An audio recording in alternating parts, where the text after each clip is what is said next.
कभी हम न खोए हौसला, मिलके साथ चलने का। बिल्कुल जैसा आपने बताया, हम समझ पा रहे हैं कि दुनिया में कामयाब वही लोग होते हैं या तो जिनके पास एक्स्ट्रा ऑर्डिनरी टैलेंट होता है या खानदानी बैकग्राउंड अच्छा होता है, लेकिन उसके बाद भी अगर कोई कामयाब होता है तो डायरेक्ट सेलिंग इंडस्ट्री से कोई भी आदमी जिसके सपने हैं वो कामयाब हो सकता है। सर ये बात मुझे भी समझ में आती है, बाकी सारे लोगों को भी समझ में आती है। और इसी से रिलेटेड एक दो लोगों ने सवाल किया है जिनका नाम है अमित शंकर, पीएम पटेल। ये बात ये पूछते हैं कि सर ये पावर हमें और आप सबको समझ में आती है, लेकिन आज हमारा समाज और लोग, आम लोग इस इंडस्ट्री को लेकर नेगेटिव क्यों है? बहुत बढ़िया। क्या नाम बताया आपने जिन्होंने सवाल पूछा? अमित शंकर है, एक पीएम पटेल है। तो अमित शंकर जी, पीएम पटेल जी, आपका सवाल बहुत जेन्युइन है और बहुत रियल सवाल है, और इस सवाल का जवाब अपने अपने एक्सपीरियंस के अनुसार हर व्यक्ति अपने अनुसार देगा। लेकिन जो मैंने सीखा है अपने इस जीवन में, जो समझा है डायरेक्ट सेलिंग में, वो ये है कि अगर समाज किसी चीज के प्रति नेगेटिव है तो 100% वहां कुछ तो नेगेटिव रहा होगा। क्योंकि मुझे जीवन में ये सिखाया गया है, या मैंने अपने जीवन के एक्सपीरियंस से अपनी उम्र में ये देखा है, इस उम्र में, कि समाज इंसान को बनाता है और समाज इंसान को गिराता है। अगर समाज किसी सरकार के प्रति पॉजिटिव है तो वहां सरकार बना देता है, और समाज अगर किसी सरकार के प्रति नेगेटिव है तो सरकार को गिरा देता है। अल्टीमेटली हर कामयाबी की जो वजह है, हर सक्सेस की जो वजह है, वो समाज है। समाज चाहे तो कोई स्कूल चला देता है, समाज चाहे तो फ्लॉप कर देता है। समाज चाहे तो किसी फिल्म को हिट कर देता है, समाज चाहे तो फ्लॉप कर देता है। इसका मतलब सब कुछ तो समाज ही है। अब समाज डायरेक्ट सेलिंग को लेकर नेगेटिव है, आप बिल्कुल अपनी जगह सही है और सही कह भी रहे हैं। तो मुझे ऐसा लगता है कि डायरेक्ट सेलिंग में कुछ ना कुछ तो ऐसा होता होगा कि जिससे लोग नेगेटिव हैं। तो महिपाल जी, उसके लिए एक छोटी सी मैं अपना एक्सपीरियंस शेयर करना चाहूंगा। Yes sir. डायरेक्ट सेलिंग जो बिजनेस है महिपाल जी, इसको लोग सोचते हैं कि ये कुछ अलग बिजनेस है। ये ऐसा कुछ भी नहीं है। ये समाज क्यों नेगेटिव है, इसका आपके इस क्वेश्चन का आंसर मेरी थोड़ा सा डायरेक्ट सेलिंग के एक्सपीरियंस मैं नॉलेज शेयर करूंगा तो आपको अपने आप ही मिल जाएगा। डायरेक्ट सेलिंग इंडस्ट्री जो है, ये कोई स्पेशल इंडस्ट्री नहीं है, कुछ अलग नहीं है। ये बेचने का एक तरीका है, एडवांस वर्जन ऑफ सेलिंग। जैसे दुनिया में पहले कैसे बिकता था, एक आदमी दुकान खोलता था, सुबह आता था, अभी भी खोलते हैं, 12 घंटे अपनी दुकान के अंदर आके माल बेच के निकल जाता था। उसी गली उसी मोहल्ले में बिकता था जहां उसकी दुकान थी। फिर किसी व्यक्ति ने एक एडवांस आइडिया, एडवांस वर्जन लाया फ्रेंचाइजी कॉन्सेप्ट का।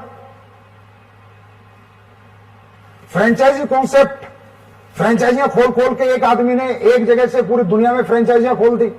पूरी दुनिया में फ्रेंचाइजियां खोल दी तो उसका माल एक जगह बैठ के पूरी दुनिया में बिकने लगा। फिर एक आदमी आइडिया लाया कि यार मैन टू मैन सेलिंग भी हो सकती है, मैन टू मैन भी आदमी प्रोडक्ट बेच सकता है, मैन टू मैन भी आदमी चीजों को प्रमोट कर सकता है।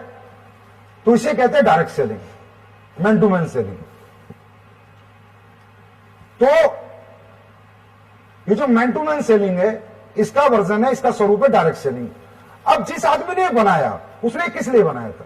उसने महिपाल जी इसलिए बनाया था, प्रोडक्ट की वजह से बनाया था।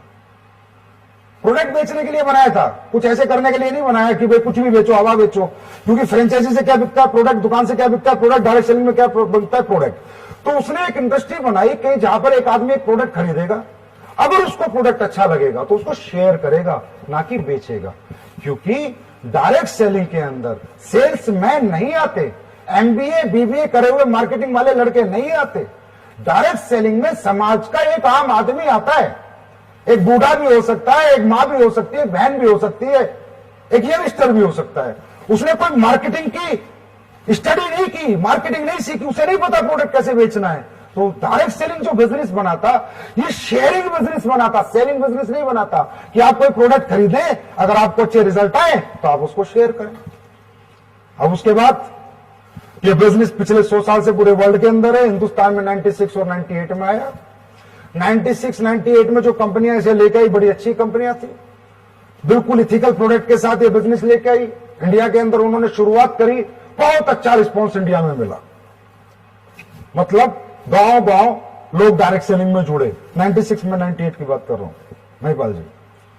अब जब ये रिस्पॉन्स उन कंपनियों को मिला तो ऐसा लगा कि हाँ, हिंदुस्तान के अंदर बहुत बड़ा पोटेंशियल है इस इंडस्ट्री का और बहुत लोगों को एम्प्लॉयमेंट मिलेगा। लेकिन आपको पता है कि हर असली चीज के साथ एक नकली चीज साथ में आती है। Yes sir. हर ओरिजिनल के साथ डुप्लीकेट वर्जन जरूर आता ही आता है। तो जो ओरिजिनल स्वरूप वो लोग लेके आए कंपनी में, अगर आपको वो नाम नहीं लेना चाहूंगा, 2 कंपनी इंडिया की थी, एक इंडिया की एक बाहर की, जिन्होंने इथिकल डायरेक्ट सेलिंग को जन्म दिया अच्छे प्रोडक्ट के साथ।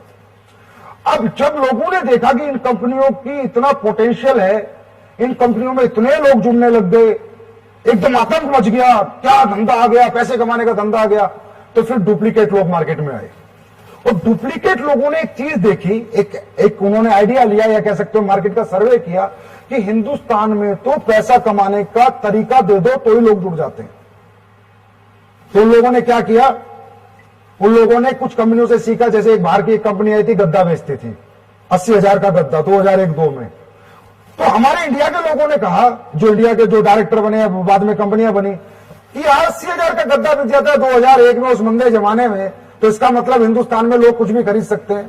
क्योंकि हिंदुस्तान की एक मजबूरी, हिंदुस्तान में अनएम्प्लॉयमेंट बहुत है, एक बात, और हिंदुस्तान इमोशनल कंट्री है, यहां रिलेशन बिकते हैं, रिश्ते बिकते हैं, प्रोडक्ट नहीं बिकते। तो उन लोगों ने क्या किया, जो इथिकल डायरेक्ट सेलिंग शुरू हुई थी, अच्छे प्रोडक्ट बेच के अच्छे पैसे कमाने की शेयरिंग इंडस्ट्री जो शुरू हुई थी, उन्होंने उसको साइड हटाया और कुछ भी हवा ले आए। कोई ऑनलाइन कंप्यूटर एजुकेशन ले आया, कोई वेब स्पेस ले आया, कोई गद्दे ले आया, कोई कपड़े ले आया, ऐसे ऐसे प्रोडक्ट लेके आए जो किसी के काम के नहीं थे। और फिर उन्होंने लोगों के इमोशंस और रिलेशन की ताकत से उन्हें बेचा और कंपनियों ने पैसा बनाया। महिपाल जी ध्यान दीजिए, यस सर। कंपनियों ने पैसा बनाया, लीडरों ने भी पैसा बनाया, लेकिन वो पैसा कंपनियों लीडर बनाते गए पर समाज का एक बहुत बड़े वर्ग को नेगेटिव करते गए। कैसे?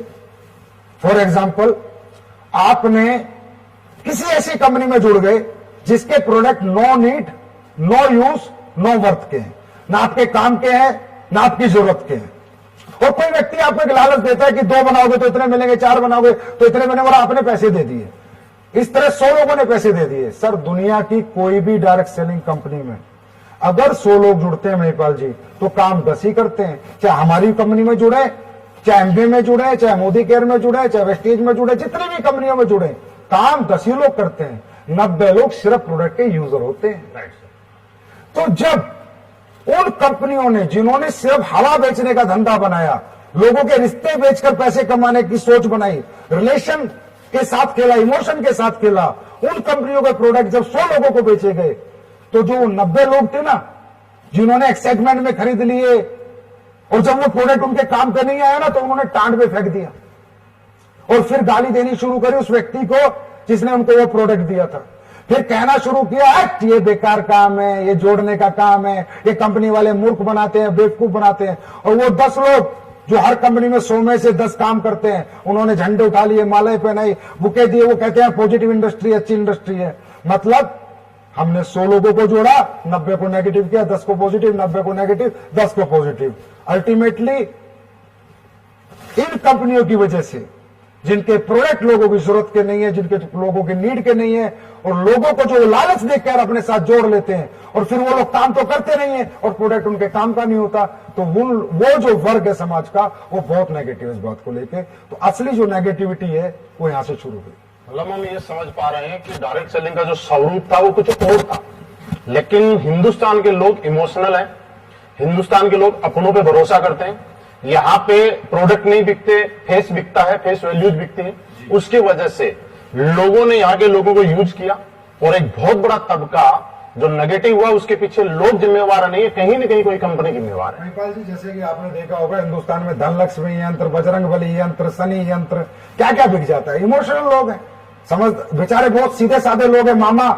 मामा भांजे के पास गया, भांजा खरीद लेता है, चाचा भतीजे के पास गया, भतीजा खरीद लेता है। वो उसे खरीदता है सर, उसके विश्वास को, उसके यकीन को खरीदता है, उस रिश्ते को खरीदता है, प्रोडक्ट को नहीं खरीदता।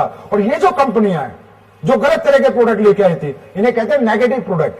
अभी नेगेटिव प्रोडक्ट की एक लिस्ट है, जो नेगेटिव प्रोडक्ट लेके आई थी, उन्होंने ये रिश्तों से खेला, और इस तरह क्या हुआ कि 100 लोग अगर किसी कंपनी में जुड़े तो 90 नेगेटिव है। और सर, ये 20 साल से काम चल रहा है, तो आप ये मान लीजिए कि समाज क्या, हर एक आदमी किसी ना किसी कंपनी का जला हुआ है। हाँ, ये बात सही है कि डायरेक्ट सेलिंग के बारे में हम लोग किसी को बात करते हैं, तो जब लोगों से बात होती है तो वो लोग बोलते हैं कि दूध का जला छाछ भी फूंक फूंक के पीता है। लेकिन यहाँ तो छाछ के जले हुए बैठे हैं, वो क्या फूक के पिए। लेकिन आगे मैं बात बढ़ाते हुए आपसे पूछना चाहूंगा, जैसा आप बोल रहे हो कि मार्केट नेगेटिव नहीं था, लोग समाज नेगेटिव नहीं था, कुछ नेगेटिव प्रोडक्ट्स थे जो no need, no what, no use के थे, जिसकी वजह से मार्केट में नेगेटिविटी आई।